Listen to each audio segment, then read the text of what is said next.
नमस्कार दोस्तों, मेरा नाम है विमल सिंह बालाजी टेटा में आप सभी का स्वागत है। आज तारीख आपकी है 1 जुलाई 2026 की। यूपी टेट जुलाई 2026 एग्जाम को लेकर दो नए नोटिफिकेशन जारी हुए हैं।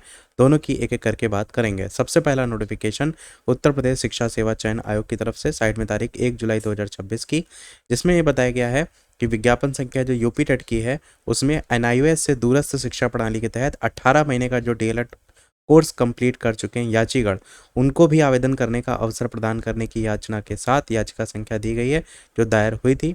वहाँ पर जो लखनऊ में खंडपीठ जो है उसका 24/4/2026 को यात्रीगण और ऐसे ही समस्त जो अभ्यर्थीगण हैं उनको भी टेट परीक्षा 2026 में सम्मिलित कराए जाने के लिए आयोग को आदेश दिया गया था।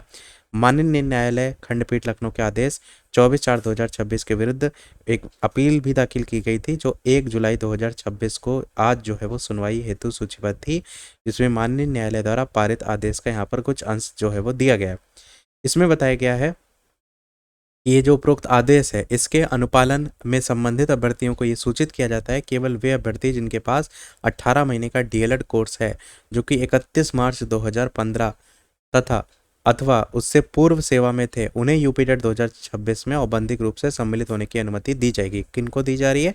जो कि 31 मार्च 2026 से पहले जिन्होंने डीएलएड कोर्स जो है वो कर रखा है, और ये अनुमति माननीय उच्च न्यायालय में लंबित वाद के अंतिम निर्णय के अधीन होगी। मतलब अभी तो दी जा रही है अनुमति, पर यह भी कहा जा रहा है कि उनका रिजल्ट तब तक के लिए प्रोविजनल ही रहेगा, मतलब कोर्ट के आखिरी फैसले पर जो है वो निर्भर करेगा। पर ऐसे अभ्यर्थियों का परिणाम भी विशेष अपील के अंतिम निस्तारण अथवा माननीय न्यायालय के आगामी आदेश तक घोषित नहीं किया जाएगा, मतलब रिजल्ट भी उनका घोषित नहीं होगा। ऐसे अभ्यर्थी जो 31 मार्च 2015 से पूर्व सेवा में नहीं थे, वे दिनांक 1/7/2026 के माननीय न्यायालय के अंतरिम आदेश के आधार पर परीक्षा में सम्मिलित होने के पात्र नहीं होंगे। तदनुसार उन्हें इस परीक्षा में सम्मिलित होने की अनुमति नहीं दी जाती। तो सिंपल सा अगर बात करें तो तीन इसमें बिंदु हैं। पहला ये, किसे परीक्षा देने की अनुमति है? केवल वो जो एनआईओएस से 18 महीने का डीएलएड करने वाले अभ्यर्थी यूपी टेट 2026 की परीक्षा में बैठ सकते हैं, जो 31 मार्च 2015 या उससे पहले से इन सर्विस यानी नौकरी में थे, उन्हें भी आप कहेंगे अभी केवल अस्थायी रूप से शामिल होने की अनुमति जो है वो मिली है, जो कोर्ट के आखिरी फैसले पर करेगा। दूसरा पॉइंट इसमें कि रिजल्ट पर भी रोक लगा दी गई है कि अभ्यर्थी इस शर्त के साथ परीक्षा देंगे कि उनका रिजल्ट अभी घोषित नहीं किया जाएगा। जो रिजल्ट है वो कोर्ट के अंतिम फैसले या अगले आदेश तक रोक कर रखा जाएगा। और तीसरा महत्वपूर्ण पॉइंट है कि कौन परीक्षा नहीं दे सकता है। तो ऐसे भर्ती जिन्होंने 31 मार्च 2015 से पहले सेवा या नौकरी में नहीं थे, वो इस 18 महीने के डिप्लोमा के आधार पर यूपी टेट 2026 वाली जो परीक्षा है उसमें शामिल होने के पात्र नहीं है। कोर्ट के आदेशानुसार उन्हें अनुमति नहीं दी गई। ये हमारा पहला नोटिफिकेशन था। अब बात करते हैं हमारे दूसरे नोटिफिकेशन की। वो भी 1 जुलाई 2026 को ही जारी हुआ। यहाँ पर बताया गया कि लिखित परीक्षा 2-3 जुलाई परीक्षा और इनको 2-2 पाली और दिनांक 4 जुलाई को एक पाली में, इस प्रकार कुल 5 पालियों में प्रदेश के 60 जनपदों में 955 परीक्षा केंद्रों पर संपन्न होगी।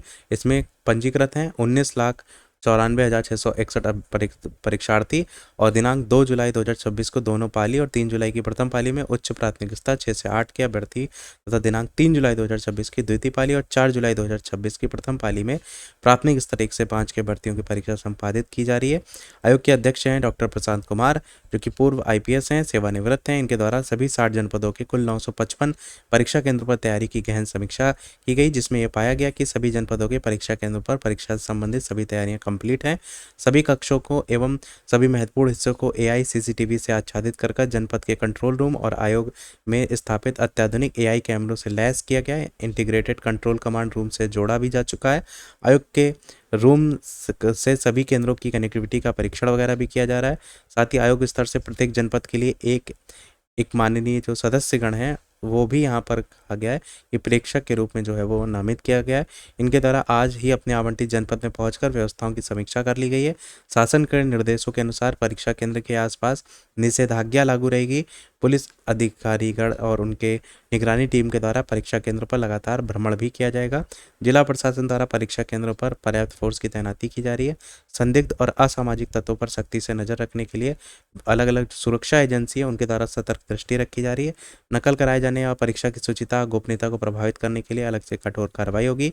परीक्षा केंद्र पर अभ्यर्थियों के द्वारा किसी भी प्रकार के इलेक्ट्रॉनिक डिवाइस, फोन आदि का प्रयोग कठोरता से प्रतिबंधित रहेगा। शिक्षक पात्रता परीक्षा में प्रतिभाग करने वाले अभ्यर्थियों की सुगमता को देखते हुए आगमन प्रवास और प्रस्थान के लिए व्यापक प्रबंध करने के साथ साथ आकस्मिक स्थिति के लिए भी व्यवस्था, चिकित्सीय व्यवस्था को लेकर कहा गया है।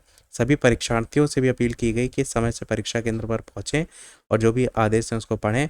परीक्षा केंद्र पर सभी आवश्यक व्यवस्थाएं उनके हित में सुनिश्चित की गई हैं, किसी अफवाह या बहकावे में ना आए। आयोग की वेबसाइट भी दी गई है और एक्स हैंडल भी दिया गया है, इस पर सूचनाओं के संबंध में पुष्टि कर लें। शासन एवं आयोग इस परीक्षा को पूरी तरीके से पारदर्शी, निष्पक्ष और शुचितापूर्ण ढंग से कराने के लिए कृत संकल्पित है और उज्जवल भविष्य की शुभकामनाएं व्यक्त की गई हैं। तो ये था इस ओवरऑल दोनों नोटिफिकेशन में, सभी तक पहुंचा दीजिएगा ताकि जिनसे भी संबंधित है वो अलर्ट हो जाए। बाकी कोई प्रश्न कमेंट में पूछ लीजिएगा, बट लाइक से सब्सक्राइब कीजिएगा। मिलते हैं अगले अपडेट में, तब तक के लिए सभी को नमस्कार, जय हिंद।